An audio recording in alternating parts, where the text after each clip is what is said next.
8979 заседание Совета Безопасности объявляется. The 8,979th meeting of the Security Council is called to order. The provisional agenda of the meeting for today is letter from the Permanent Representative of Ukraine to the United Nations, dated 28 February 2014, addressed to the President of the Security Council, S/2014/136. The agenda is adopted. On the basis of Rule 37 of the Provisional Rules of Procedure of the Security Council, I invite the representatives of Australia, Austria, Andorra, Antigua and Barbuda, Belize, Belgium, Bulgaria, Bosnia and Herzegovina, Botswana, Hungary, Guatemala, Germany, Greece, Georgia, Denmark, the Dominican Republic, Iceland, Spain, Italy, Canada, Cyprus, Colombia, Costa Rica, Kuwait, Latvia, Liberia, Lithuania, Liechtenstein, Luxembourg, Malta, Niger, the Netherlands, New Zealand, Panama, Paraguay, Peru, Poland, Portugal, the Federal States of Micronesia, the Republic of Moldova, the Republic of Korea, Romania, Samoa, Singapore, Slovakia, Slovenia, Timor-Leste, Trinidad and Tobago, Turkey, Ukraine, Fiji, Finland, Montenegro, the Czech Republic, Chile, Switzerland, Sweden, and Ecuador to participate in today's meeting. It is so decided. The Security Council will now begin its consideration of item 2 of the agenda. Council members have before them document S/2022/155, the text of a draft resolution submitted by Australia, Austria, Albania, Andorra, Antigua and Barbuda, the Bahamas, Belize, Belgium, Bulgaria, Bosnia and Herzegovina, Botswana, Hungary, Guatemala, Germany, Greece, Georgia, Denmark, the Dominican Republic, Ireland, Iceland, Spain, Italy, Canada, Cyprus, Colombia, Costa Rica, Kuwait, Latvia, Liberia, Lithuania, Liechtenstein, Luxembourg, Malta, Niger, the Netherlands, New Zealand,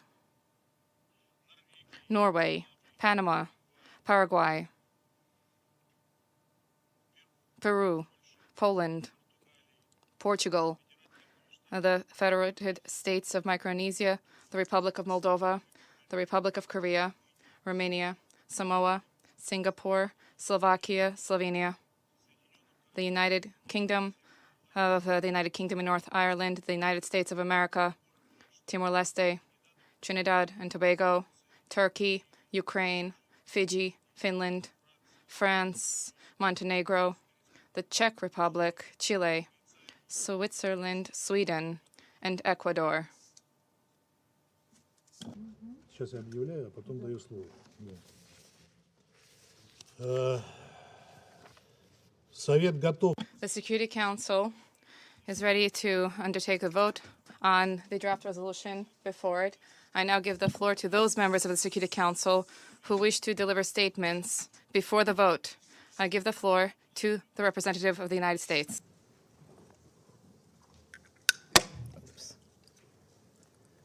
Colleagues, we are here today because of Russia's unprovoked, unjustified, unconscionable war on Ukraine.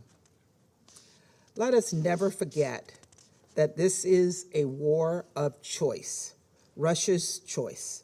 Russia chose to invade its neighbor. Russia chose to inflict untold suffering on the Ukrainian people and on its own citizens. Russia chose to violate Ukraine's sovereignty, to violate international law, to violate the UN Charter. Now, all across Ukraine, people are fleeing for their lives.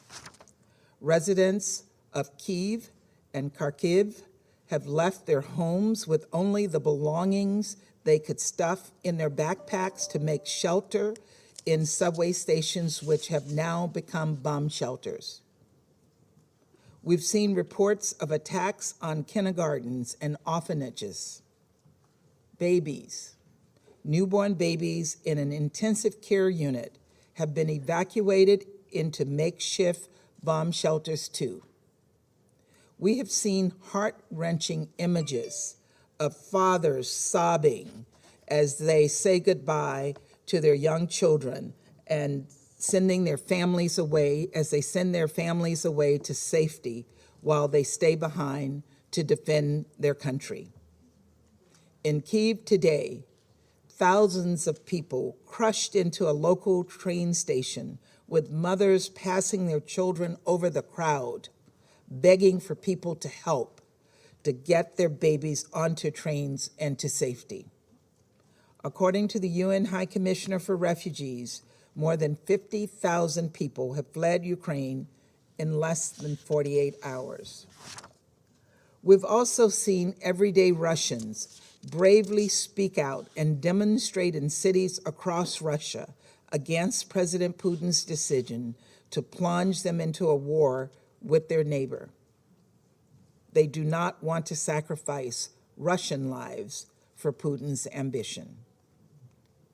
This body, charged with maintaining international peace and security, was created to prevent exactly this kind of aggression from ever happening again. Russia's latest attack on our most fundamental principles is so bold, so brazen, that it threatens our international system as we know it. We have a solemn obligation to not look away.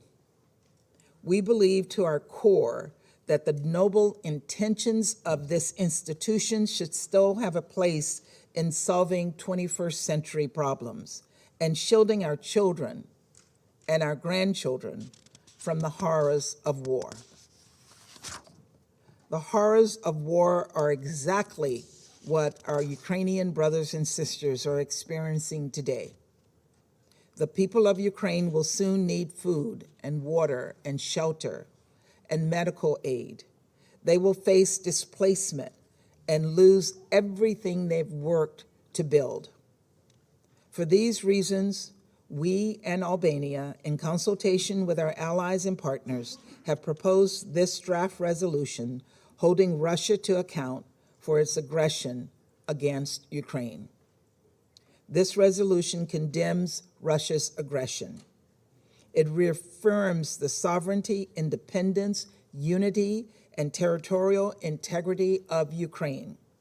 And it demands the Russian Federation to immediately, completely, and unconditionally withdraw its forces.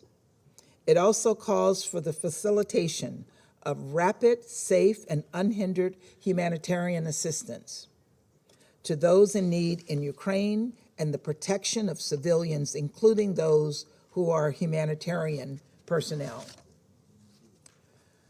Today, we are taking a principled stand against Russia's aggression in this council, but many of us are taking actions in our capitals to defend international law, including the UN Charter, and to impose severe consequences on Russia for its invasion of Ukraine. In coordination with our allies and partners, we are imposing severe and immediate economic costs on Russia. These measures include sweeping financial sanctions that will have an immediate impact on its economy and export controls that will cut off Russia's access to vital technological inputs, atrophy its industrial base, and undercut Russia's strategic ambitions to exert influence on the world stage.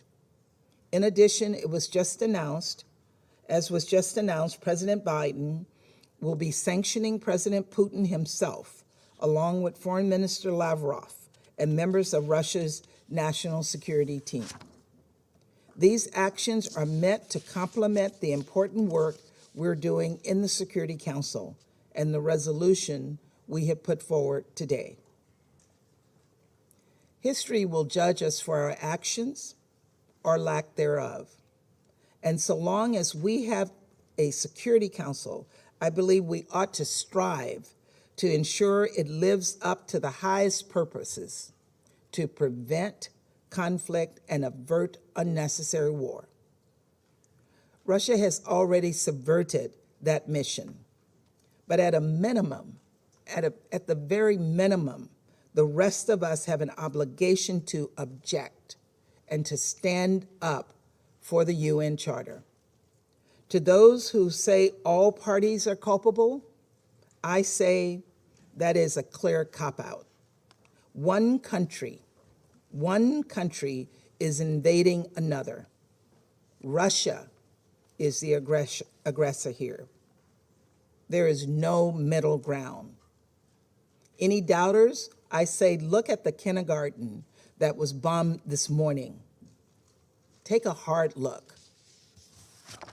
To those who say there is a special history between Russia and Ukraine that somehow excuses the war, I say we should all think carefully who that label might apply to next. And as I said on Monday night, President Putin asserted that Russia has a rightful claim to all territories from the Russian Empire. And just a few hours ago, Russia threatened Finland and Sweden with military and political repercussions. Responsible member states do not invade their neighbors. They do not commit violence against their neighbors just because they have the ability to do so. That is the entire purpose of our international system. That is fundamentally the point of the Security Council and the United Nations. So, colleagues, this is a simple vote today. Let me put it plainly. Vote yes if you believe in upholding the UN Charter. Vote yes if you support Ukraine's or any state's right to sovereignty and territorial integrity. Vote yes if you believe Russia should be held to account for its actions. Vote no or abstain if you do not uphold the Charter and align yourselves with the aggressive and unprovoked actions of Russia. Just as Russia had a choice, so do you. Thank you. Спасибо. Сейчас I thank you, and I'll give the floor to the representative of Albania. Let me start by stating that my delegation subscribes to what we just heard from the Ambassador of the United States. Dear colleagues, we are called today to express clearly and loudly where we, our states, stand individually and collectively with respect to international law that we have agreed to, with the principles enshrined in the UN Charter that we have agreed to, with the international norms we have commonly established to govern our relations as independent and sovereign countries, as peace-loving nations, as responsible international actors. As we speak, Ukraine is being bombed, people are being killed, a country in Europe is being destroyed by a more powerful country, its neighbor, that has decided it wants to turn the historic clock backwards. A prominent member of the Security Council to whom the world has given power and trust to decide on peace and security. Instead, that country has decided to rule and inflict death. With its unprovoked aggression, Russia is not only inflicting untold pain and causing an unprecedented humanitarian situation in Europe, it has stained the UN Charter with innocent blood. It is burying the Charter under the rubble of destruction in Kiev and other cities in Ukraine. We must say no, and it is not too late to stop this madness. Dear colleagues, the resolution that Albania and the United States, together with many partners, have presented condemns Russia's actions, underscores that Russia must immediately cease its use of force against Ukraine and withdraw its forces. It calls upon Russia to abide by the Minsk agreements. It also calls for facilitation of humanitarian assistance to those in need in Ukraine, and their number is growing by the hour, and urges continuous efforts to respond to the humanitarian and refugee crisis that Russia's aggression has created. The resolution echoes the call of the Secretary General addressed publicly to President Putin that in the name of humanity, bring your troops back to Russia. It echoes numerous similar calls at the highest level around the globe to stop war. This is the minimum we can do. We owe it to Ukraine, a member of the United Nations, to its people, to the world. Dear colleagues, this is a defining moment for the Council, and not only. This is a day that will be long remembered on one single aspect, and our children, the future generations, will know who stood up for respect of human life, for international law, for rules, for solidarity with Ukraine, so that children, young girls, women and men, just human beings, live their life free, in peace and in dignity. And who did not? This is not a moment to look away. This is a moment to speak, and we call on the members of the Council to support the text so that we say no to aggression, we say no to an unprovoked war, we say no to the domination of a country by a more powerful one. And I thank you. Спасибо. Thank you. I now give the floor to the representative of the United Kingdom. Thank you. The UN Charter begins with a solemn invocation to peace. We, the peoples of the United Nations, determined to save successive generations from the scourge of war. That conviction has been the touchstone of the work in this chamber since 1945. We must not forget that our fundamental purpose here is to protect people and their futures, to protect people from violence and conflict that destroys lives. As we speak, women and children in Kyiv, young families in Odessa, pensioners in Kharkiv, and civilians all over Ukraine are sheltering from Russia's military onslaught. First, Russia claimed this was all Western hysteria. Then they said it was about Donetsk and Luhansk. Now they are bombing Kiev. We have seen dreadful images of Russian tanks crushing civilians in the Ukrainian capital. A country of 44 million people is being attacked on all fronts. Colleagues, the resolution we are voting on today is a message to those people that the world is on your side and stands with the Ukrainian people.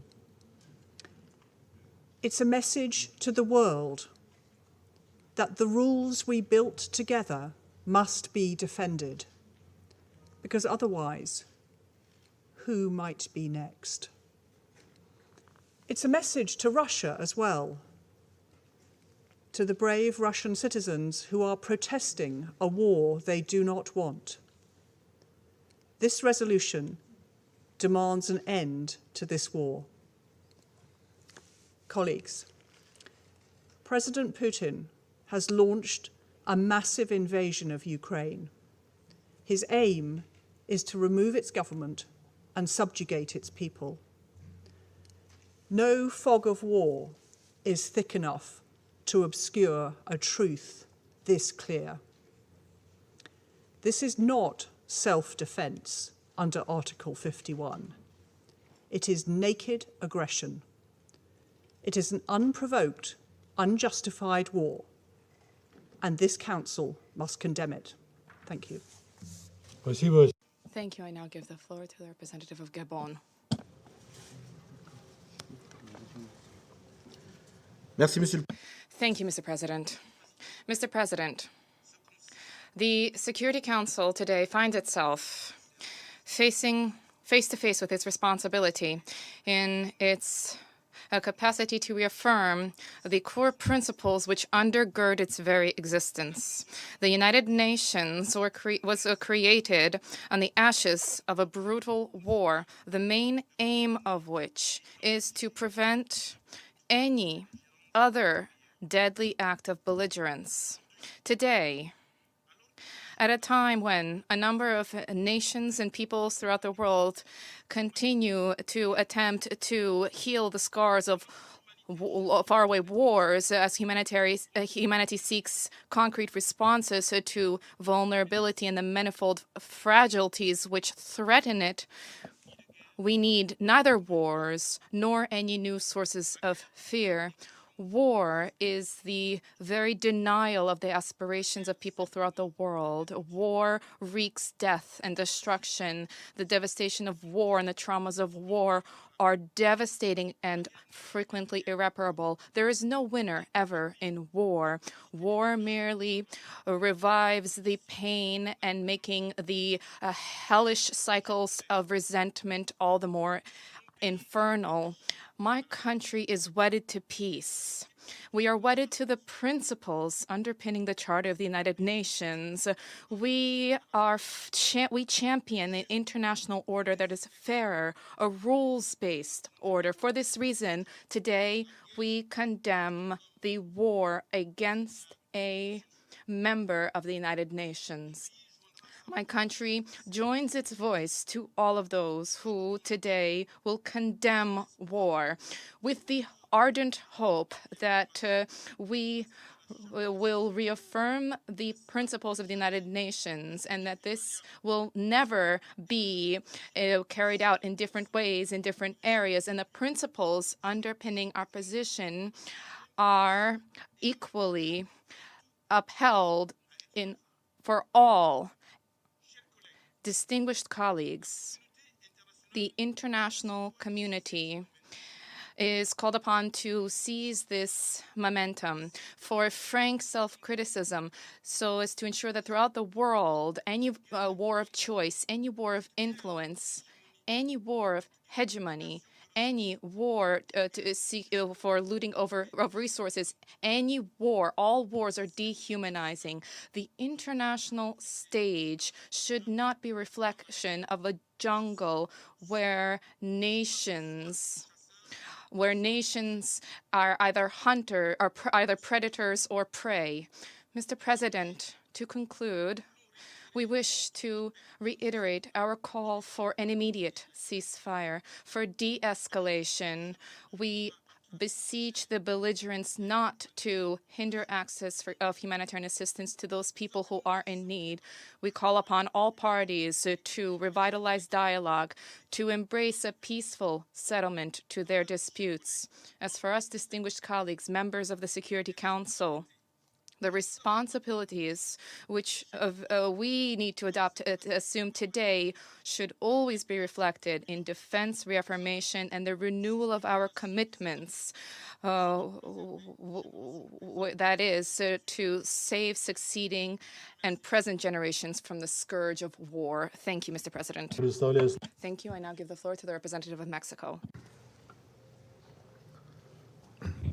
Muchas gracias. Thank you very much, President.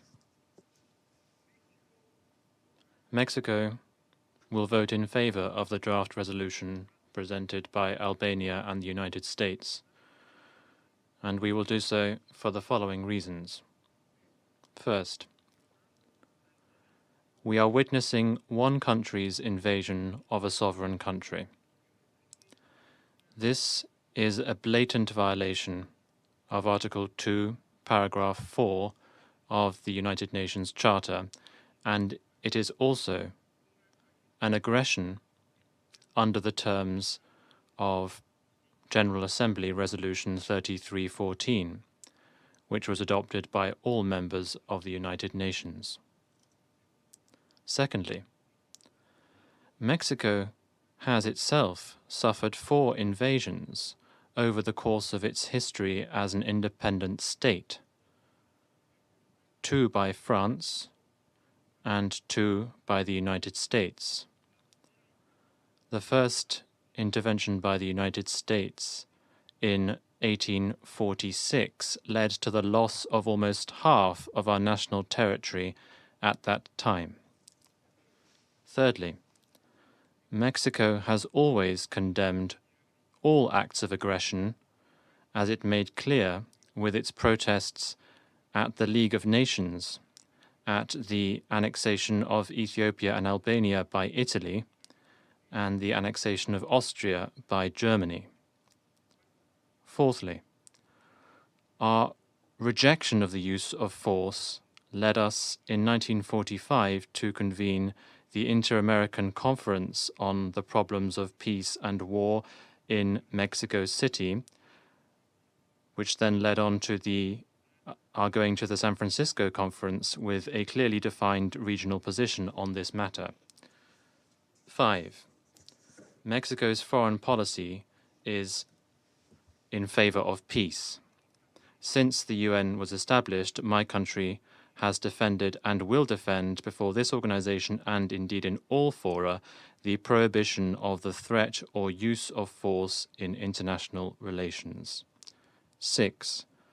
In 1988, we signed into our constitution the principles of the United Nations Charter as normative principles of our foreign policy. As a result of all of the above, Mexico condemns the acts of aggression perpetrated by the Russian Federation against Ukraine. We call on the parties to immediately cease hostilities. We recognize the sovereignty, political independence, and territorial integrity of Ukraine, and we support the efforts of the UN Secretary-General to seek a diplomatic solution to spare civilians any further suffering. President, as a result of our own experience and through a constitutional mandate, Mexico will support the draft resolution that we are considering. Thank you. Спасибо. Thank you. I now give the floor to the representative of Brazil.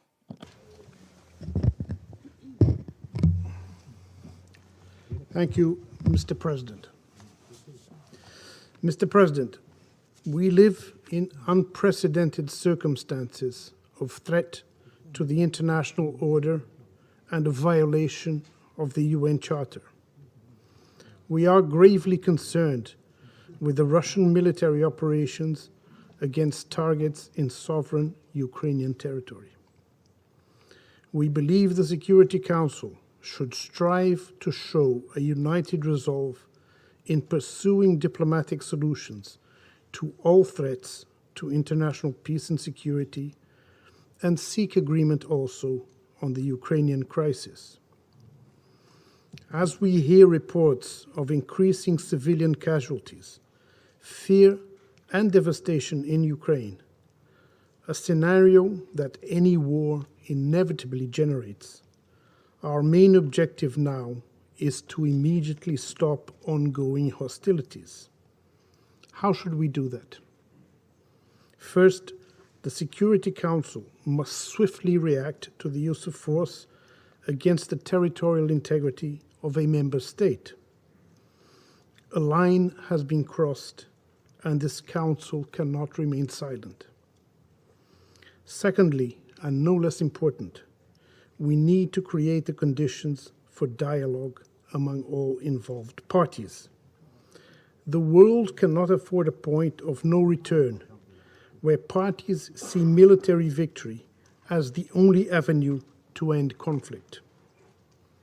During the negotiations of the text, Brazil attempted to seek this balance, to maintain the space for dialogue while still signaling that the use of force against the territorial integrity of a member state is not acceptable in the world today.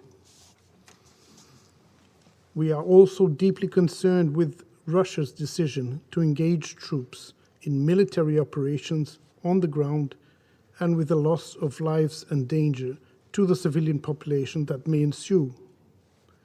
We continue to hold a firm conviction that threats and force will not lead this crisis to a lasting settlement. Military action will inflict damage, undermine the faith in international law, and put the lives of millions of people into jeopardy. The mission of the Security Council is not over. If our efforts have so far failed to prevent a war, it is our duty to persevere and seek the immediate suspension of hostilities. We should strive to find ways to restore peace to Ukraine and the whole region. We renew our appeal for the full cessation of hostilities, for the withdrawal of troops, and for the immediate resumption of diplomatic dialogue. There is no alternative to negotiation to solve the present crisis. The security concerns voiced by the Russian Federation in the past few years, particularly regarding the strategic balance in Europe, do not give Russia the right to threaten the territorial integrity and sovereignty of another state. The Security Council has a legitimacy to debate and, with the goodwill of all, adopt measures to redress this dangerous situation. The collective security system of the United Nations rests ultimately on the pillar of international law. The sovereign equality and the territorial integrity of UN member states are not hollow words. It is our duty to give concrete meaning to the high aspirations of the drafters of the UN Charter. That is our most valuable legacy. To rid ourselves from the scourge of war was the very reason for the establishment of the United Nations. In the end, peace and international order must prevail. We shall not rest until this mission is accomplished. I thank you, Mr. President. Спасибо. Thank you. I now will put the draft resolution to the vote. I request that those voting in favor of the draft resolution contained in document S/2022-155 to raise their hands.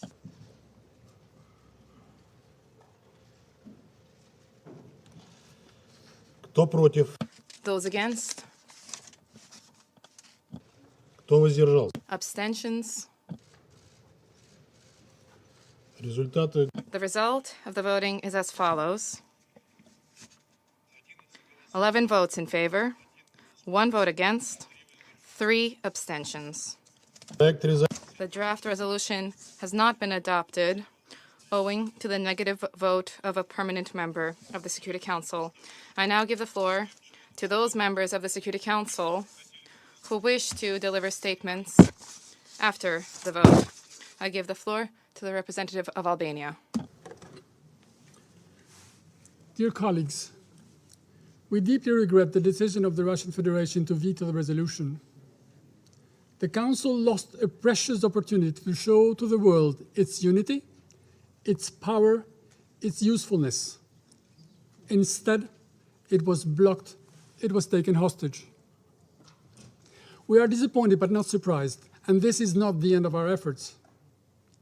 We will continue to work with the UN member states, with those who stand for rules and not chaos, with those who base their relations with others on respect and not contempt.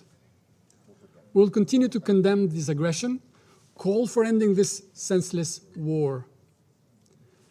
Russia may inflict damage, kill people, overthrow a legitimate government, try to destroy Ukraine, but as history teaches, it will never be able to kill freedom. Instead, Russia will be held responsible for the consequences of its actions. It is already facing worldwide condemnation. It will face sanctions, as we heard, and restrictions, just like the suspension of its rights in the Council of Europe today. But it will not be able to destroy European security, nor will it be able to throw the world back. We stand and will stand with Ukraine. And as announced today by Prime Minister Rama, Albania, in its tradition, is ready, if needed, to shelter Ukrainians fleeing the war. In conclusion, let me reiterate that Albania supports the sovereignty, territorial integrity of Ukraine within its internationally recognized borders. And I thank you. Спасибо. Thank you. I now give the floor to the representative of the United States. Colleagues, not surprisingly, Russia exercised its veto power today in an effort to protect Russia's premeditated, unprovoked, unjustified, and unconscionable war in Ukraine. But let me make one thing clear. Russia, you cannot veto this resolution. You can veto this resolution, but you cannot veto our voices. You cannot veto the truth. You cannot veto our principles. You cannot veto the Ukrainian people. You cannot veto the UN Charter. And you will not veto accountability. Responsible members of this Security Council have stood together today in the face of Russia's aggression, and we will continue to stand with Ukraine, supporting it in every way we can. We are united behind Ukraine and its people. Despite a reckless, irresponsible permanent member of the Security Council abusing its power to attack its neighbor and subvert the UN and our international system. This vote showed which countries truly believe in supporting the core principles of the UN and which ones deploy them as convenient catchphrases. This vote showed which Security Council members support the UN Charter and which ones do not. We will be addressing this matter in the General Assembly, where the Russian veto does not apply, and the nations of the world can, will, and should hold Russia accountable and stand in solidarity with Ukraine. Before I conclude, I want to commend the true and tremendous courage we are seeing from the Ukrainian people. I want to thank the Ukrainian permanent representative who is here with us today. Earlier today, President Biden spoke with President Zelensky and personally commended the brave actions of the Ukrainian people who are fighting to defend their country. He also conveyed ongoing economic, humanitarian, and security support being provided by the United States, as well as our continued effort to rally other countries to provide similar assistance.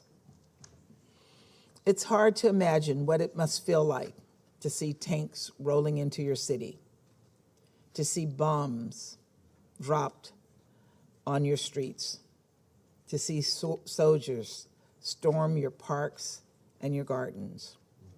But in the face of all of this, everyday Ukrainian people are taking extraordinary actions to protect their children, to protect their country, to defend everything they hold dear. I also want to commend the courage of the thousands of people in Russia who are protesting Putin's war, despite grave risks to their personal safety. They will keep chanting, "No war." They will keep asking how many Russian lives Putin wants to sacrifice for his cynical ambitions. As we move forward, I hope more member states take their cues from this courage and honor all of this bravery with more of our own. Thank you.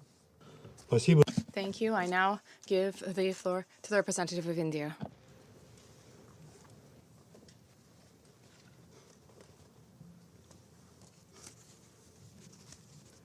Mr. President, India is deeply disturbed by the recent turn of developments in Ukraine.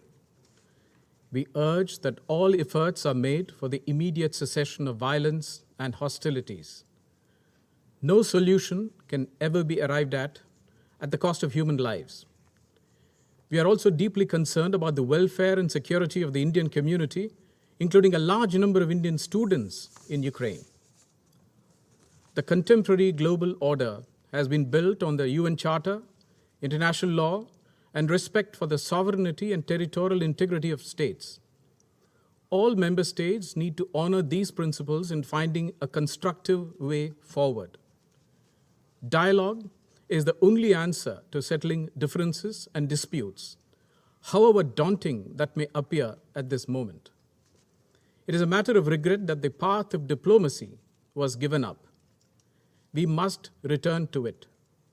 For all these reasons, India has chosen to abstain on this resolution. I thank you. Спасибо. Thank you. I now give the floor to the representative of the United Kingdom. Colleagues, a large majority of the Council has just voted in favour of a resolution aimed at stopping war. The resolution has not been adopted only because of the single veto of the permanent member of this Council who is perpetrating that conflict. Russia claims that its invasion of Ukraine is in self-defense. This is absurd. Russia's only act of self-defense is the vote they have cast against this resolution today. Make no mistake, Russia is isolated. It has no support for the invasion of Ukraine.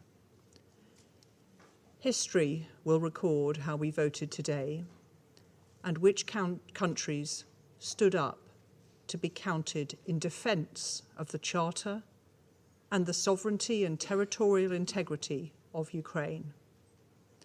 The United Kingdom stands steadfast in support of the Ukrainian people and will hold Russia accountable for its aggression. Thank you. Thank you.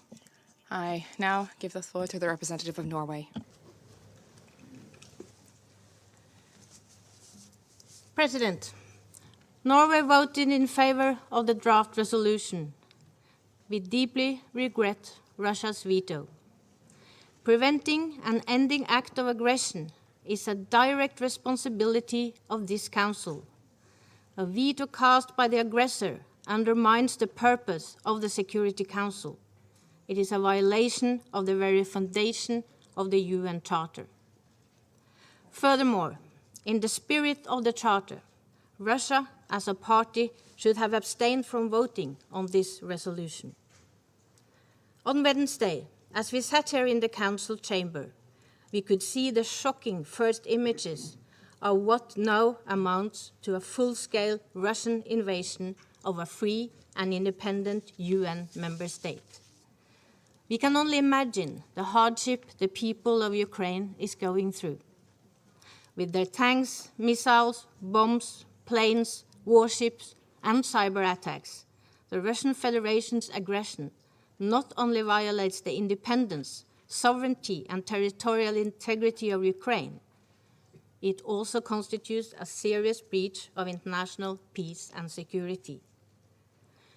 Russia has disregarded the very core principle of the rule-based world order that the United Nations has stood for since the Second World War. Let me be absolutely clear. Norway insists that the Russian Federation immediately, completely, and unconditionally stops all fighting and withdraws all of its forces from the territory of Ukraine. Russia must respect the principles and purposes of the UN Charter. Norway expresses full solidarity with Ukraine and the Ukrainian people in the face of Russian aggression.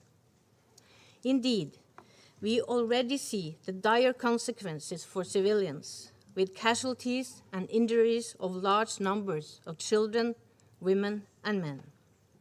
We fear increased suffering in the time ahead.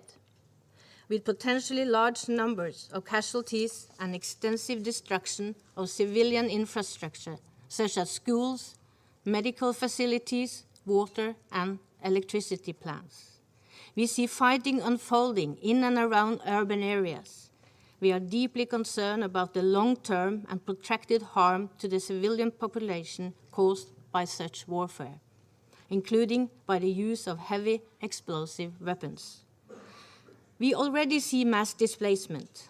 This will only increase, together with trauma, family separation, and missing persons. The situation is a tragedy, both for individuals and the Ukrainian society at large.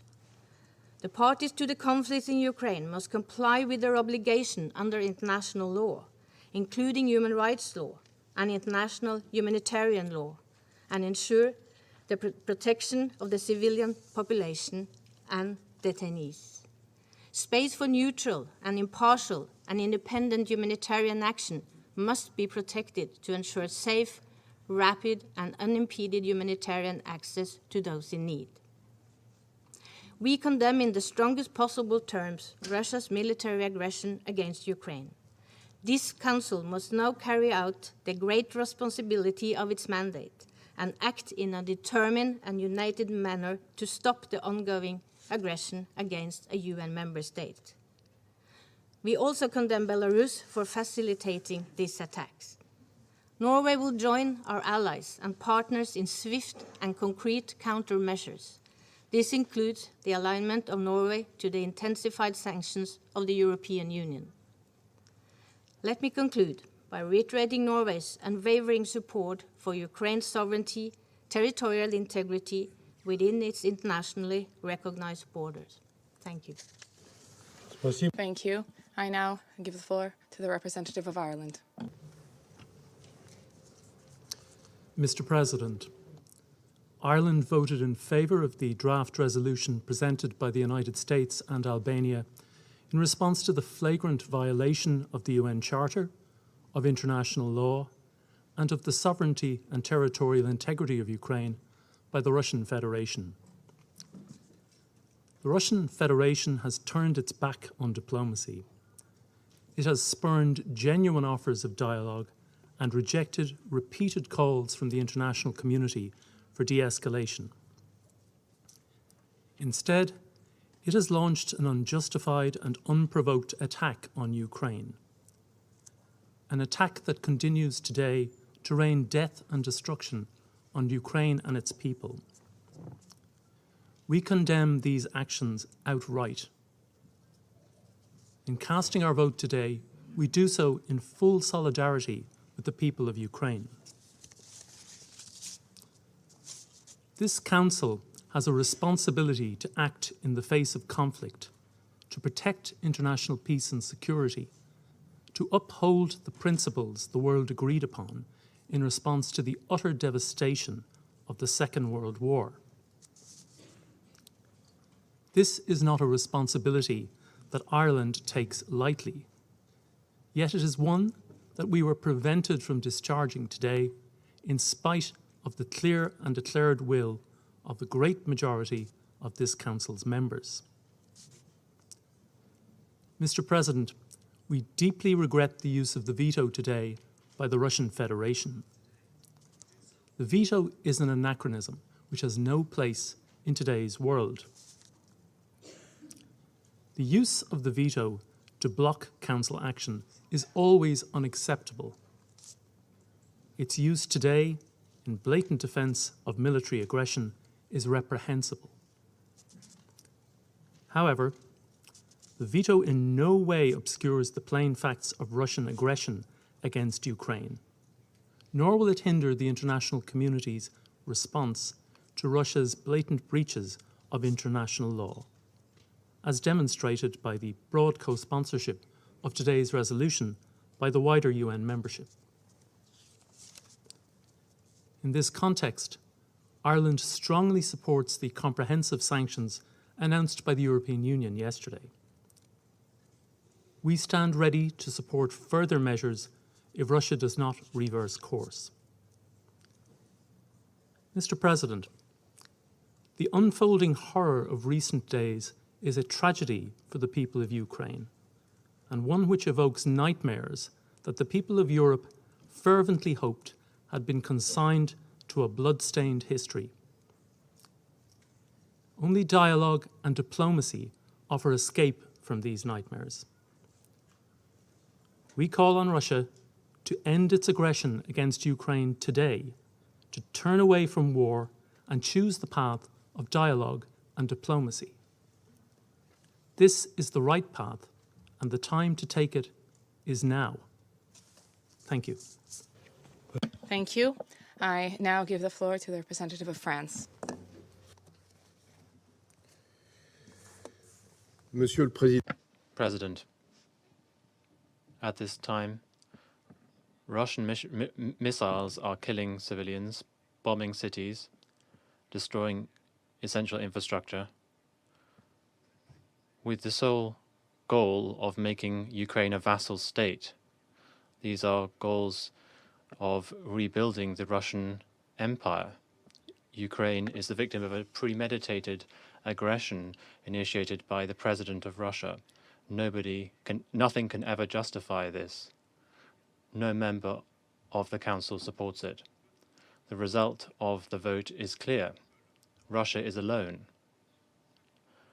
France welcomes the mobilization of all members of this Council who, by voting in favor of the resolution, expressed their commitment to international law and their support for Ukraine. We condemn the use of the veto by Russia, vetoing efforts to restore peace and international order.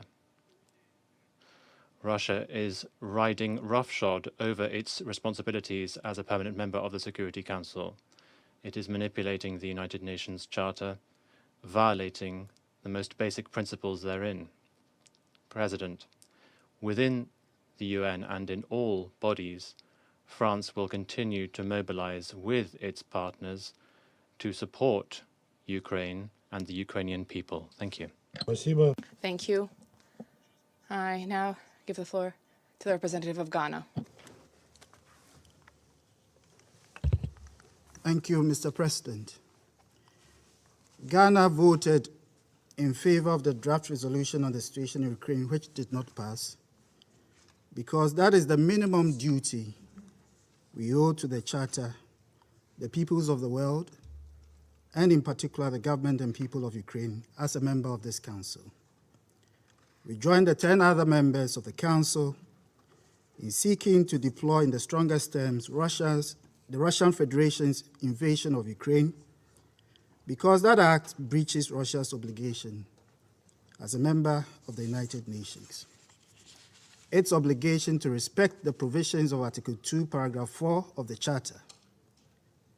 By not refraining from the use of force in its relations with Ukraine, the Russian Federation had chosen to violate without justification the sovereignty, political independence, and territorial integrity of Ukraine, even as several world leaders had appealed for dialogue to find a peaceful settlement of the situation. The Russian Federation's actions, which have assailed the purposes and principles of the Charter of the United Nations, have threatened the global order and the balance of peace and security. We have also taken note of the Russian Federation's letter presented to the Council that seeks to indicate that its use of force against Ukraine was in self-defense, but dismiss it in the face of its all-out military action against Ukraine. We are pained by the unnecessary and rising number of deaths that have been occasioned by the invasion, and we call on the Russian Federation to immediately withdraw its forces from Ukraine and to recommit to dialogue and diplomacy. Besides our own assessment that Ukraine presented no imminent threat to the Russian Federation, the letter is also interpreted within the context of Russia's own public declarations over the course of the past days, which have shown to the world that rather than a security merit, this has been about the use of force against its weakened neighbor because it could. At the beginning of its military buildup on the borders of Ukraine, we were told that what was being observed was a normal military exercise. when concerns over the massive buildup were made, the Russian Federation informed the world that its troops were on its side of the borders and had no intention of crossing the frontiers of Ukraine.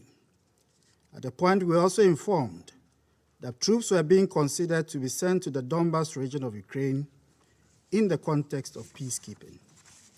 Today, the whole world knows better, as we met in an emergency session on Wednesday night to afford yet another opportunity for peace. The trust and good faith crucial for diplomatic engagement was broken in a cruel and dismissive manner. The battle against Kiev may yet be won, but the goodwill of the world has been lost. The use of force as a basis for secure international agreement has no place in our modern international order, and the world cannot accept this. Ghana is deeply disappointed by the actions of the Russian Federation, a permanent member of the Security Council. Its actions have fallen short of the higher standards expected of all those states that are considered as the enduring guardians of international peace and security. Indeed, for those members of the Council with a special privilege, there is also special responsibility. I reiterate Ghana's full support for the sovereignty, political independence, and territorial integrity of Ukraine in accordance with the Charter. At a time that the world looked up to the Council to send a strong message that threats and use of force against other states are unacceptable, we have been unable to do so, not because there is no broad agreement to do so, but because the way and manner the Security Council has been structured to function has constrained us. The present situation creates difficult choices, which we all must consider and carefully reflect upon as we proceed with the long-standing efforts to reform the United Nations Security Council and how it operates. Fortunately, the ongoing process in the General Assembly provides an opportunity, and all member states must genuinely commit to that process. If we fail to act proactively, our inactions would cost us permanently. Before concluding, let me indicate Ghana's continuing concern over the situation of the civilian populations in all parts of the internationally recognized borders of Ukraine, as well as the welfare of more than 1,000 Ghanaian students and several nationals in that country. We recall that in accordance with international humanitarian law, there are consequences for unlawful actions against civilian populations. Also, as the Secretary General rightly said in his press engagement on Wednesday night, the invasion of Ukraine by Russia would come at great cost to most of our countries. Already, oil prices have gone beyond $100. Inflation in most of our countries have begun to rise. Investment decisions are being pulled back. The already difficult situation of economic stagnation triggered by the COVID-19 pandemic is beginning to worsen. The consequences of these adverse developments is that the fragility of most of our countries will deepen and further risk created for global stability. The actions that have taken place against Ukraine are therefore far-reaching and require even greater solidarity.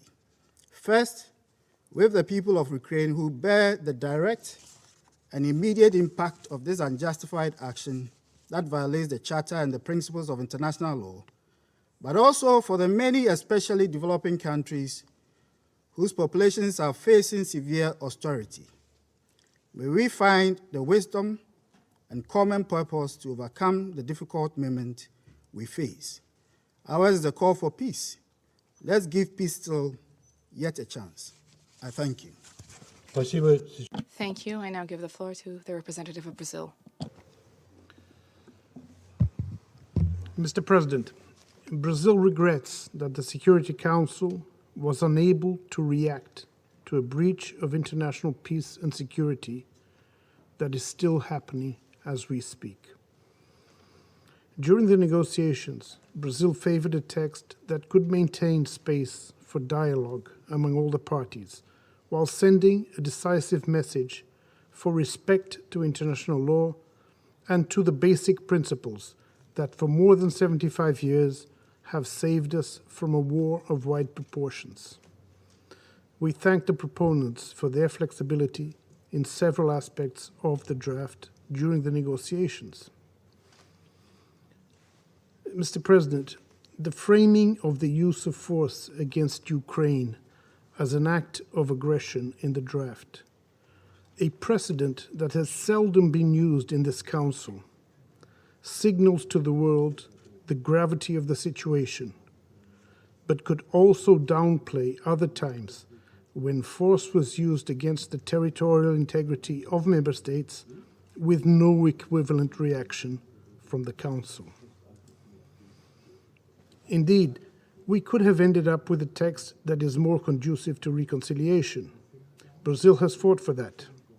However, under the current circumstances, not even a different text would have been enough to allow the Council to fulfill its responsibility to maintain international peace and security today. No country, elected or non-elected, with or without veto power, should be able to use force against the territorial integrity of another state with no Council reaction. The Council's paralysis, when world peace is at stake, could lead to its irrelevance when we need it most. It is our collective responsibility not to allow this to happen. I thank you. Thank you. I now give the floor to the representative of the United Arab Emirates. Thank you, Mr. President. The serious developments in Ukraine, we all agree, undermine regional and international peace and security. And throughout this crisis, my country has consistently called for de-escalation and dialogue. We placed great hope in the various diplomatic initiatives and channels aimed at resolving the crisis.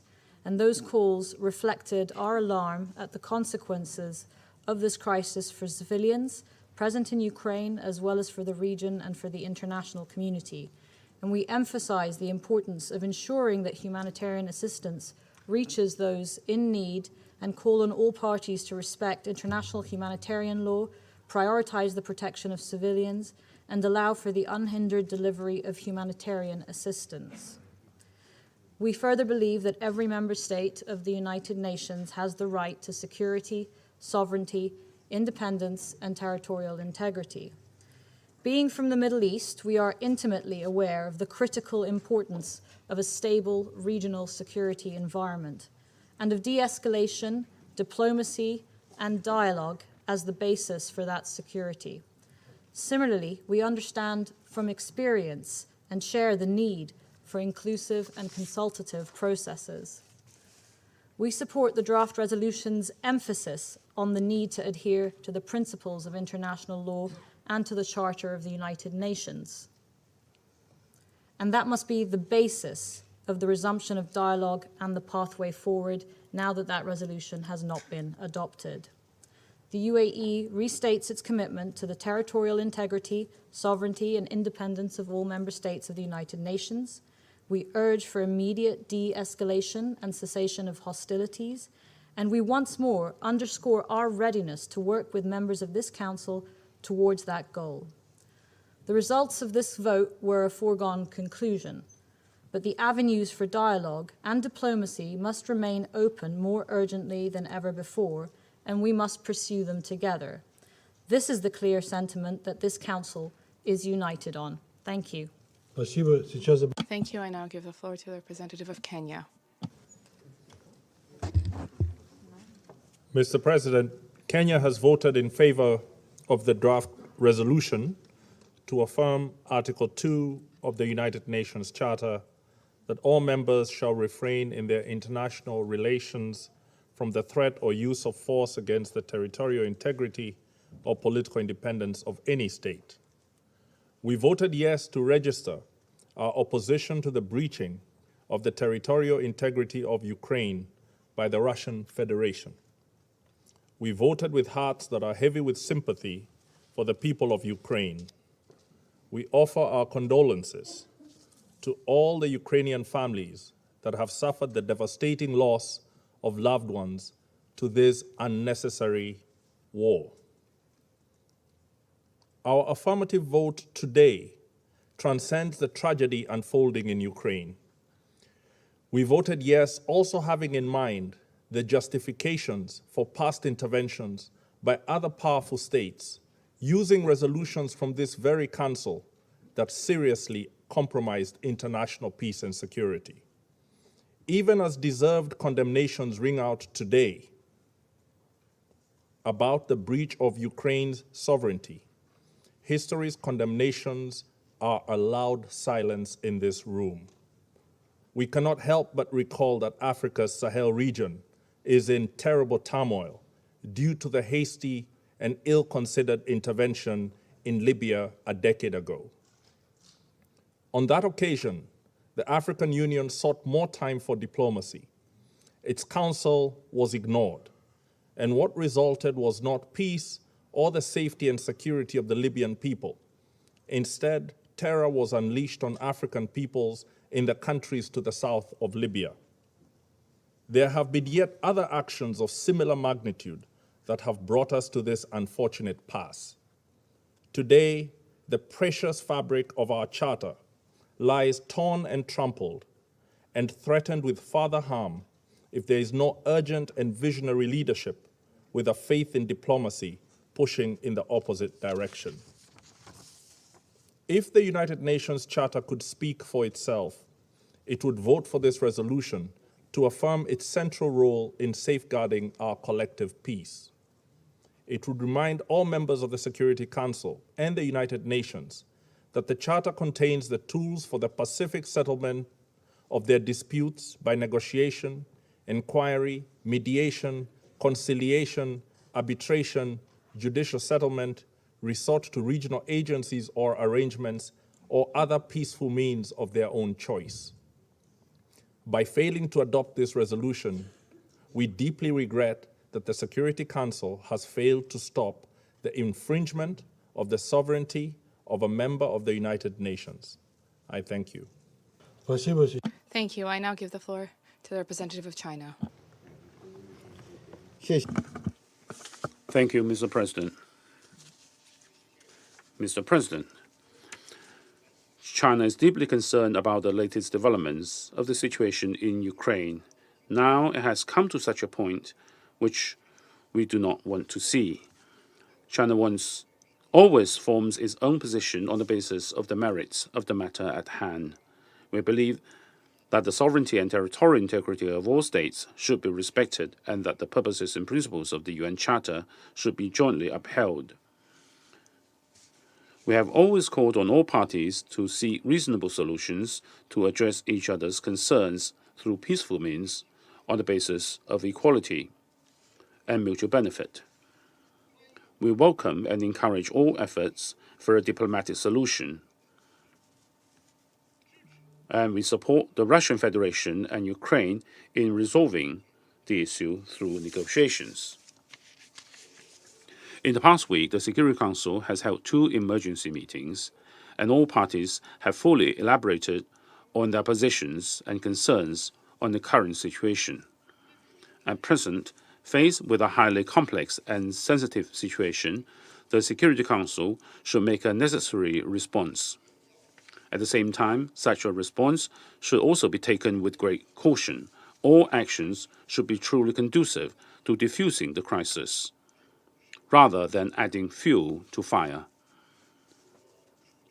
If not handled properly and treated by bending oneself on exerting pressure and imposing sanctions, it may only lead to more casualties, more property loss, a more complicated and chaotic situation, and more difficulties in bridging differences. It may completely shut the door to a peaceful solution, and eventually, it is the vast number of innocent people that will be the victims. We must draw profound lessons from the extremely painful experience in the past. Based on the above mentioned, China abstained in the vote just now. I wish to stress that the issue of Ukraine is not something that only emerged today, nor did the current situation occur suddenly overnight.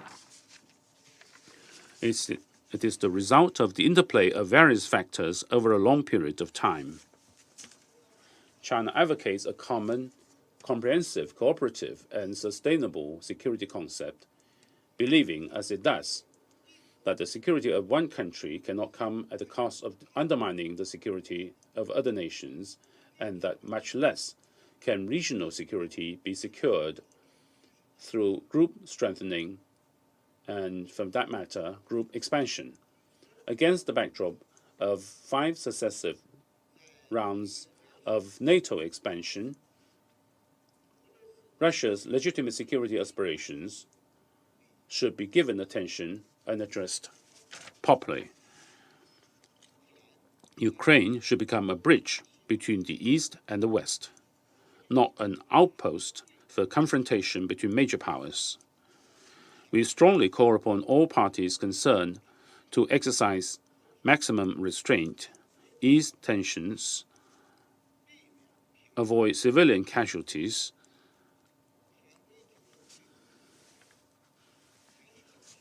the final settlement of the Ukraine crisis still requires abandoning the Cold War mentality, giving full attention and respect to the legitimate security concerns of all countries, and conducting negotiations to build a balanced, effective, and sustainable European security mechanism. We urge all parties to return immediately to the track of diplomatic negotiations and political settlement, show sincerity and goodwill, make a political decision, and engage in dialogue and consultation for a comprehensive settlement of the Ukraine issue. I thank you, Mr. President. Thank you. I shall now deliver a statement in my capacity as the representative of the Russian Federation. The Russian Federation voted against the anti-Russian and anti-Ukrainian draft resolution of the Security Council that was submitted today. Why is it anti-Russian? I think that there is no need to explain. It suffices to have merely cast a cursory glance at the text. Why is it anti-Ukrainian? This is because the document, beyond any doubt, runs counter to the fundamental interest of the Ukrainian people insofar as it is an attempt to salvage and cement in Ukraine that system of power which brought the country to the point of tragedy, which has now been ongoing for at the very least 8 years now. We thank those who did not support this draft. I will not respond to those who just accuse the Russian Federation of abusing the veto right. Well, the main reason for our negative vote is not the fact that there is what is included in the draft, but what is left out.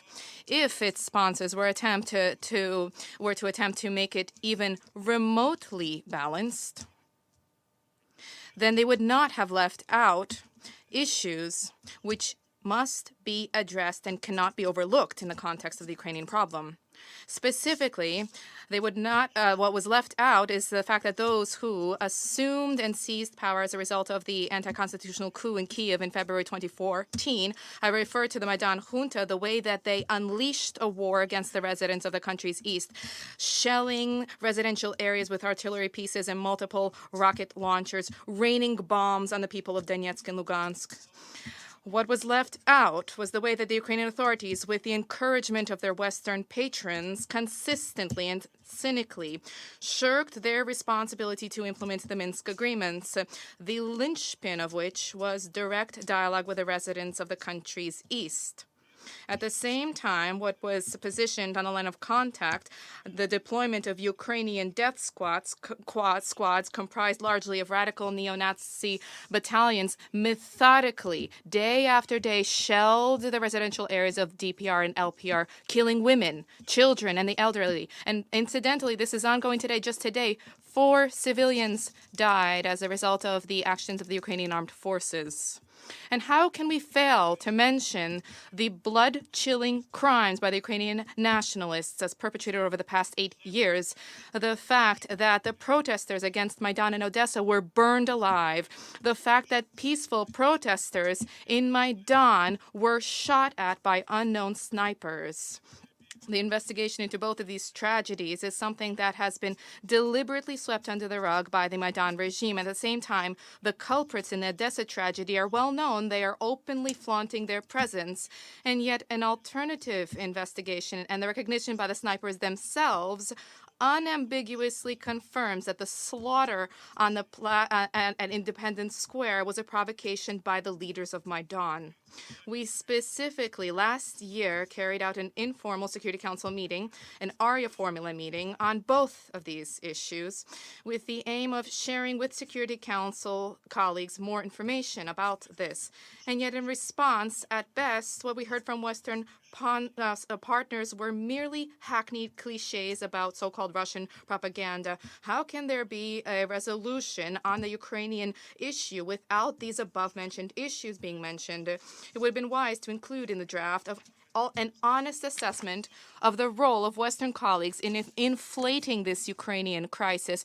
Not only did they stand behind the Maidan coup, but they also effectively issued a carte blanche to Kiev to carry out any acts, any steps that would be unthinkable for any civilized state. And this includes the egregious discrimination against the Russian language and consequently Russian language speakers. This includes glorification of Hitler's henchmen aligned alongside the prohibition on processions to honor the real heroes of Ukraine who freed it of Nazism as well as the religious schism in that country. As you spin tales about the triumph of democracy in Ukraine, the Maidan authorities and nationalists have been, with impunity, murdering their political opponents. They have been persecuting the opposition. They have been shuttering opposition television channels where it was possible to at least have some small dose of relatively objective information. Six of those television channels were shuttered under President Zelensky alone. And how can we fail to mention the fact that weapon has been flooded with weapons that were used then to kill civilians in Donbass. You have made Ukraine a pawn in your geopolitical game with no concern whatsoever about the interests of the Ukrainian people. Responsibility for what is transpiring at present lies not only with the Ukrainian government, but it also lies at your feet, ladies and gentlemen.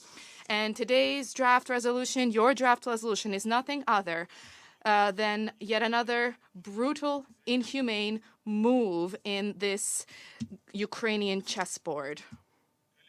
Colleagues, today, all Western media outlets have been inundated with reports about how civilian populations in Kiev and a host of other Ukrainian cities have been seeking shelter in bomb shelters, and they are fighting for their lives and fleeing artillery fire. We are genuinely empathize with our neighbors, and we urge them not to yield to provocation. President Putin and the Russian Defense Ministry explicitly stated and clearly stated that there would be no strikes targeting civilian infrastructure, but nationalists are already using civilians as human shields. Specifically, we categorically condemn the placement by nationalists in residential areas of artillery and multiple rocket launchers. This is a direct breach of the norms of international humanitarian law, including Articles 51 and 58 to the first additional protocol of the Geneva Conventions. We see the way the situation is being exploited in propagandistic exercises by Western politicians and media outlets. I would like to ask you, where were you 8 years ago? Why were you unmoved when there was murder and artillery strikes in Donbass? Why didn't you even bother to notice that there are more than 4 million people living in DPR and in LPR who at best were branded pro-Russian separatists? Why didn't you repudiate Poroshenko when he said that the residents of Donbass would rot in basements? Or Zelensky, why didn't you repudiate him when they called them non-people and specimens? Parenthetically, I cannot but note that at the height of propaganda, our colleagues very frequently use imagery from Donbass, brandishing them as alleged consequences of the so-called Russian aggression in Ukraine. These kinds of fakes are abundant and proliferating today. They have flooded the internet and a number of Telegram channels. And there are videos of alleging Russian strikes targeting residential areas, which were filmed in other parts of the world and have nothing to do with Ukraine. This was mentioned today by the British Broadcasting Company, the BBC, having issued an article, Ukraine conflict, many misleading images have been shared online. Everything is there. There are photographs of parades, photographs of American aircraft which bombed Libya, and photographs from Syria, and even an explosion in Beirut, which is being portrayed as what is transpiring in Ukraine. I will send this article to you, distinguished members of the Security Council, separately. And specifically, I wish to turn to my French, British, and American colleagues. The permanent representative of France said that in Ukraine, what is taking place is the murder of civilians. That is untrue. Russian troops are not bombing Ukrainian cities. And we said that they are not threatened by anything. There is no verifiable confirmation whatsoever about the deaths of civilians. The permanent representative of the United Kingdom, I would note that what you are portraying as what alleging that Russian military pieces are targeting civilians. I saw the reports today, and I would like to report that you can see from the videos that this is a heavy tank piece, which is called Strela 10, Arrow 10. And this is in the possession of the Ukrainian armed forces. The Russian military does not have this kind of equipment. They are obsolete. This is the kind of fake pieces of information that you are using. Our U.S. colleagues, I would note that this, with respect to the alleged bombing of the kindergarten, that too is fake.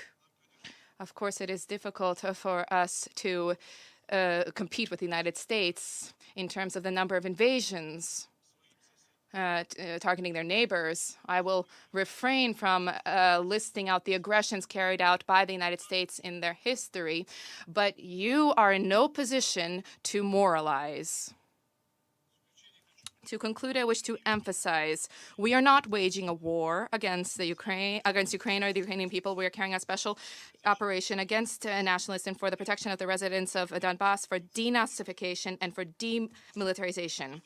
These objectives will soon be achieved, and the Ukrainian people will gain an opportunity to once again independently determine their future, living and in so doing to live in peace, good neighborliness, and cooperation with all of their neighbors. I now resume my duties as a president of the Security Council, and I give the floor to the representative of the United States for additional remarks. Colleagues, I asked to take the floor for a different reason, and so I'm not going to respond to the atrocious lies and propaganda and misinformation that you just heard from our Russian colleague. What I asked to take the floor for was to recall the names of some of our colleagues who were not named earlier due to the rapidly moving response to these events in Ukraine. Some of them were left off, who were sponsors of the resolution, and I'd just like to highlight their names because we so appreciate what they have done. Barbados, Croatia, Estonia, the Gambia, Grenada, Haiti, Jamaica, Japan, Kiribati, Lesotho, Marshall Islands, Monaco, North Macedonia, Palau, Papua New Guinea, and Suriname. I want to thank you and all of you for your support. We will continue to all speak in one voice in the days ahead to address the atrocious situation that we see happening every day on the ground, despite what we've heard from our Russian colleagues. I now thank you. Спасибо. Thank you. And I now give the floor to the representative of Ukraine.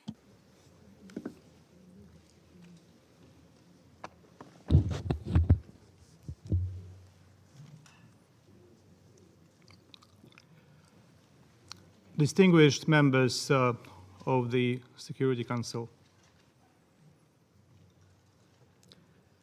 I will not dignify the Russian diabolical script that is rather a letter of application for an upscale seat in the hell by commenting it.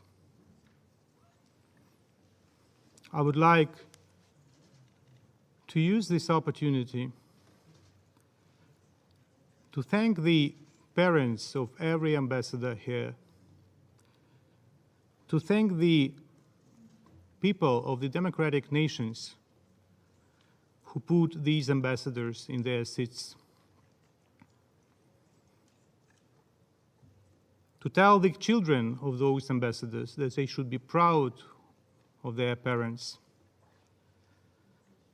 that they have voted in favor of the resolution. I thank my good friend Nicolas from France, Rolando from Brazil, my good friend Hajar from Albania, Linda, Barbara, Mona, my good friend from Mexico, Martin from Kenya, Ireland,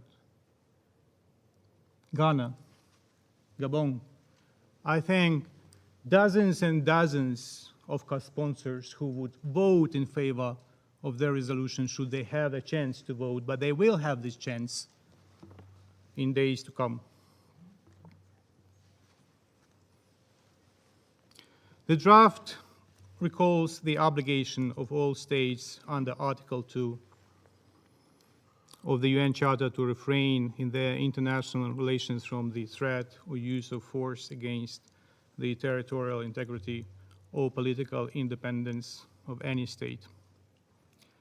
The draft called on Russia to stop its offensive against Ukraine. And the memories are very fresh. The Security Council was discussing the ways to prevent the war quite recently in this very chamber.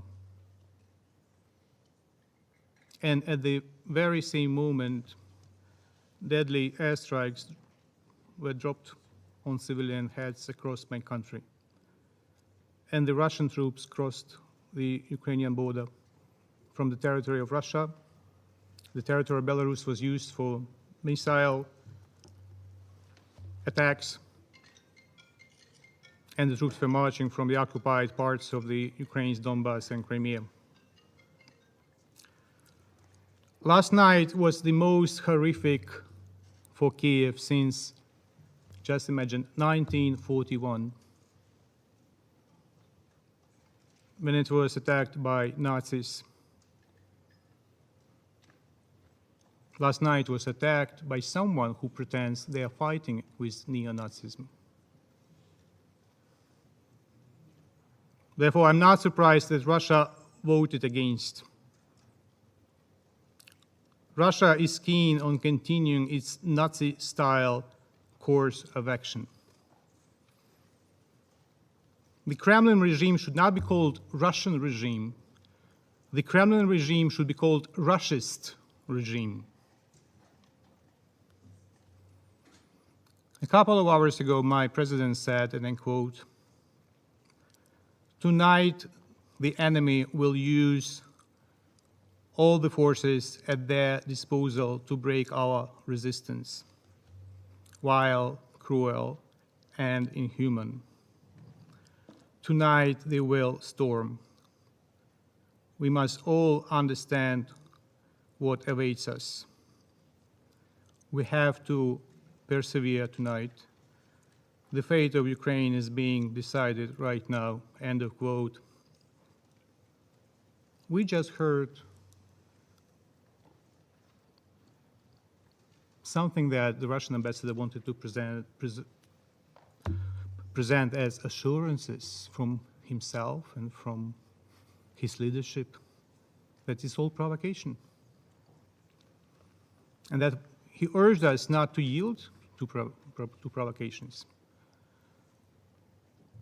Do you remember how many times he said that, and his deputies said in this very room that there will be no invasion, no attacks? Do you remember how, during the previous session, he was walking out of the chamber, trying to call someone, not knowing what was going on? How we can trust you? How we can trust your assurance? You have no idea what is on the mind of your president. Your words have less value than a hole in the New York pretzel.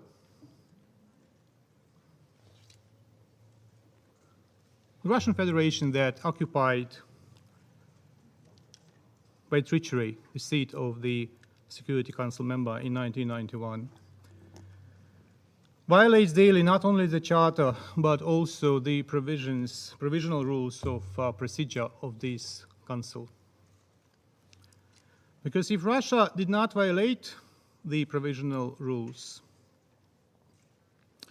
then Mr. Nebenzia had to follow Article Rule 20. Let me quote. I begin the quote. For the proper fulfillment of the responsibilities of the presidency, he should not preside over the Council during the consideration of a particular question with which the member he represents, that's the Russian Federation, is directly connected. He, the rule reads, shall indicate his decision to the Council not to preside.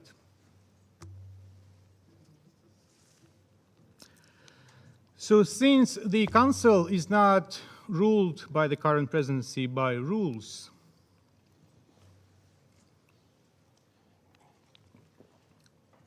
I will be probably also unruly.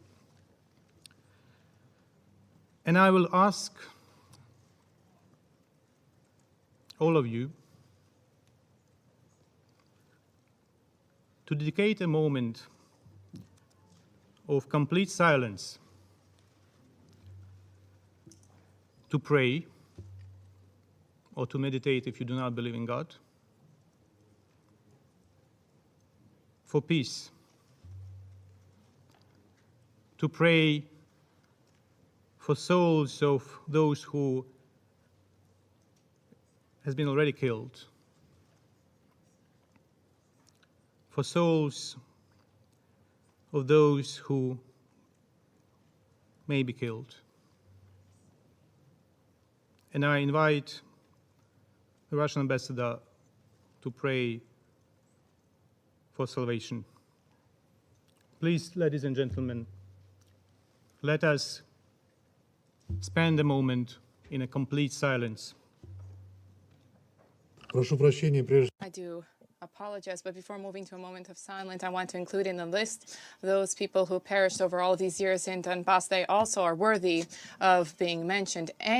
All human lives are valuable. Let's not forget them either. But let's, ladies and gentlemen, spend a moment in complete silence. Thank you.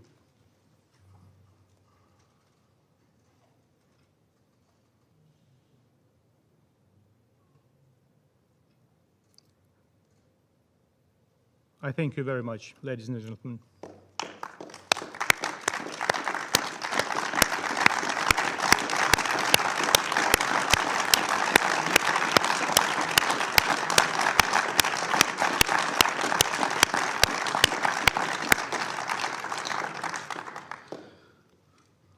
Let me continue with my statement.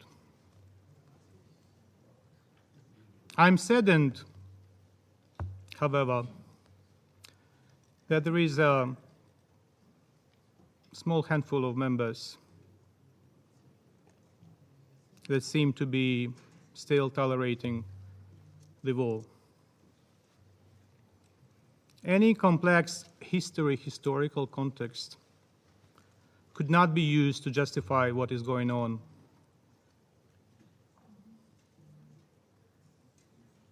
And I may say to some,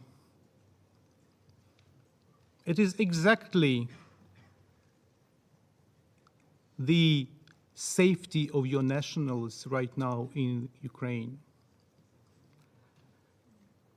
that you should be the first to vote to stop the war, to save your nationals in Ukraine, and not to think about whether you should or should not vote because of the safety of your nationals. Nothing could justify missile shellings of kindergarten and an orphanage, hospitals that happened today. And in fact, one of my relatives got a stroke a couple of days ago, and that person cannot be evacuated even to the shelter because the person is not movable. So the person is in the hospital in the city of Kyiv. These attacks are war crimes and violations of the Rome Statute, whether you party to it or not. We are collecting these and other facts and will immediately send them to The Hague.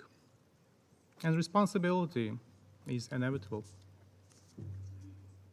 Nothing could justify today's deliberate shelling by a Russian warship of a Moldovan-flagged chemical tanker with the Russian crew. Imagine. Or a Panamanian flag cargo ship near Odessa port in the Black Sea. It is a flagrant violation of international law of the sea. Is it a time to discuss historical reflections against the backdrop of the alarming situation in the Chernobyl nuclear power plant, seized by the Russian armed groups?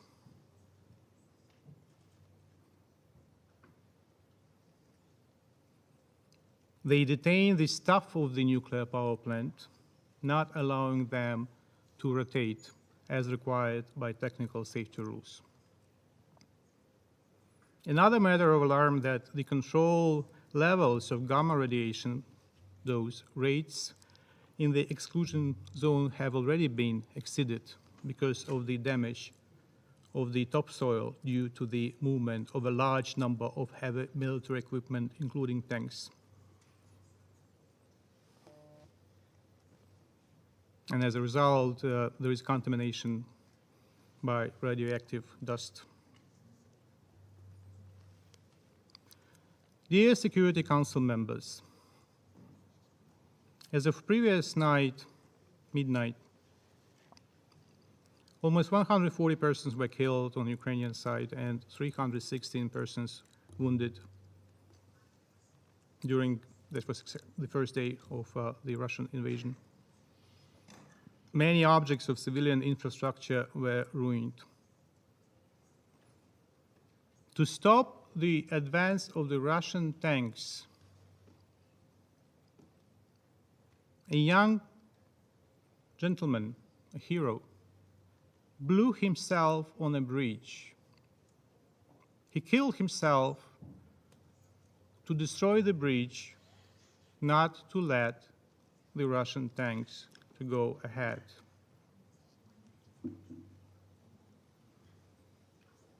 But the destruction takes place not only in cities.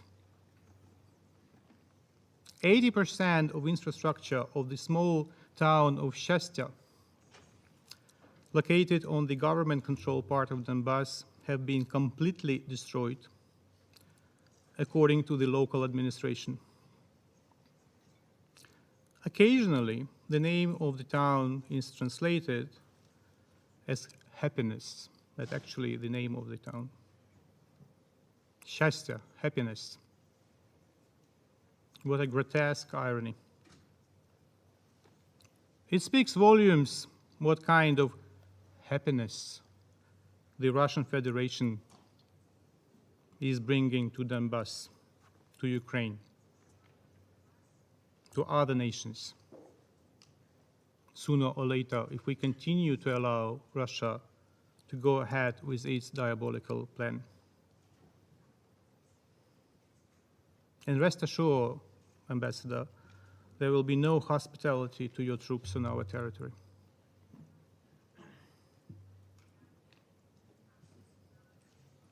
Ukraine has been executing its right for self-defense according to the Article 51. It's not the Russia that executes.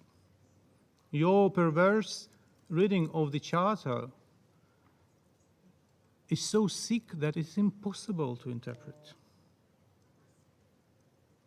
Calling occupational troops peacekeepers, claiming the right of self-defense, lunacy.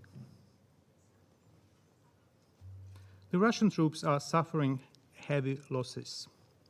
Aircraft, helicopters, tanks, trucks, and most importantly, personnel.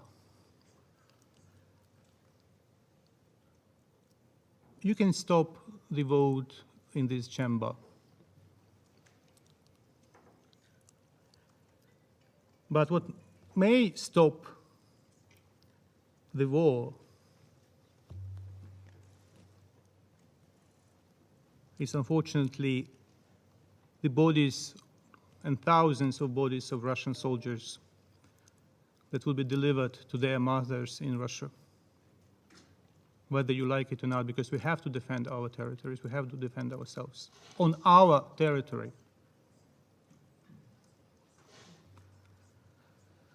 Thousands of Ukrainians have already joined the Ukrainian army or territorial defense forces. And the resolve and dedication of civilians joining the territorial defense forces is the best proof that we will not surrender, even if you succeed to temporarily occupy additional chunks of our territory.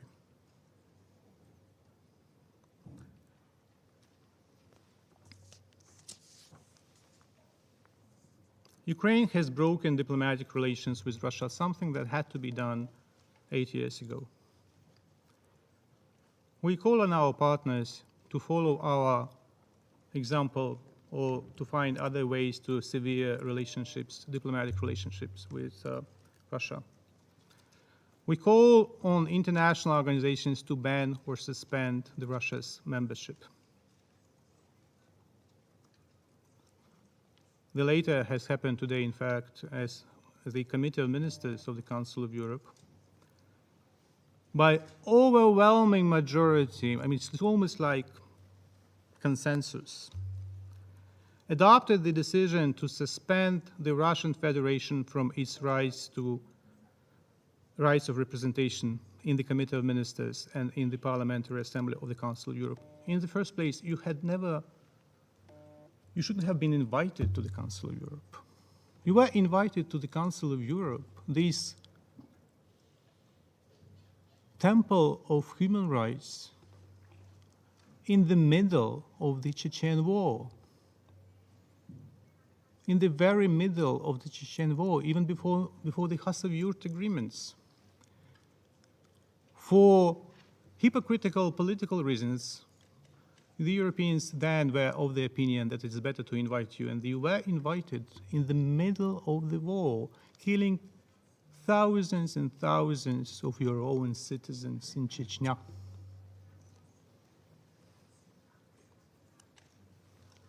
We count upon the proper reaction by the international community to medieval atrocities by Russia in Ukraine. For today, a number of countries have already imposed sanctions on Russia, and the burden must be heavy.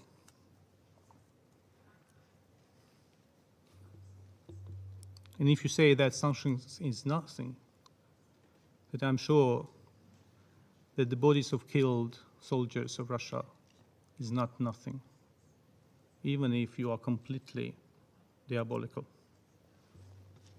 We are sincerely grateful to the UN for its prompt decision to support the humanitarian response in Ukraine, as well as we highly commend the UN efforts to encourage major humanitarian donors to make additional funding available. I thank the Secretary General for his statement to this effect. And I have a plea. Stop harassing the Secretary General. Stop attacking him. Show respect to the institution. Stop wiping your feet of the Secretary General, who is a very nice person and a dedicated supporter of the UN Charter. We remain open for negotiations, but don't put words in our mouths. Don't manipulate with our statements about negotiations. We are sick of your interpretations. Speak on your own behalf. Do not speak on our behalf. This was stated by the President of Ukraine, that we are open to negotiations on a permanent basis, and we have been saying that all along. It is you who killed Normandy 4. It is you who killed the Minsk agreements. All that gibberish about who said what and when in Normandy 4 by no means can justify the offensive. By no means can justify thousands and thousands of your troops on our territory. Your today's call of your president to the Ukrainian army to remove the government of Ukraine? Are you crazy?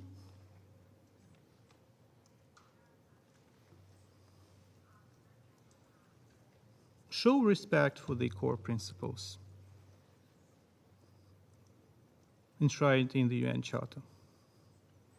Sovereign equality, non-use of force or threat of force against territorial integrity, and political independence.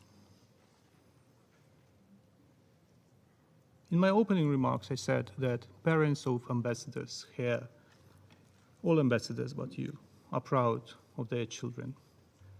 And children of the ambassadors are proud of their parents.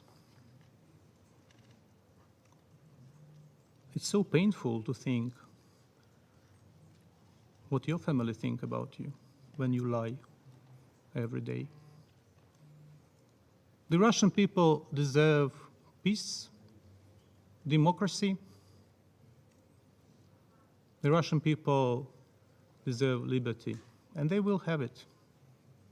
If not tomorrow, because tomorrow is not possible, then probably in near future. Thank you. The list of speakers is exhausted. Prior to concluding today's meeting, I wish to comment just on one thing and to calm members of the council. There was a lot to comment on the representative of Ukraine. I will leave the boorishness at his conscience, on his conscience. This is a matter of his conscience, that is the boorishness with which he has addressed the council. But I say one thing. This is a report yesterday. The Russian Defense Ministry, yesterday, 24 February, the units of the Russian paratrooper division took full control of area in the Chernobyl nuclear power plant area. Military services took by Ukraine. An agreement was reached about the joint provision of security for the sarcophagus and other units in the power plant. We do not want Ukraine to generate a dirty bomb. The representatives of the Defense Ministry noted that personnel of the stations continue to carry out service there, and they are monitoring the radioactive situation, their radioactive situation. And this is a report from Vienna. The level of radiation in the Chernobyl nuclear power plant is low. The threat to population does not exist. This was announced on Friday by the Director General of the IAEA. The list of speakers is closed. The meeting stands adjourned.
3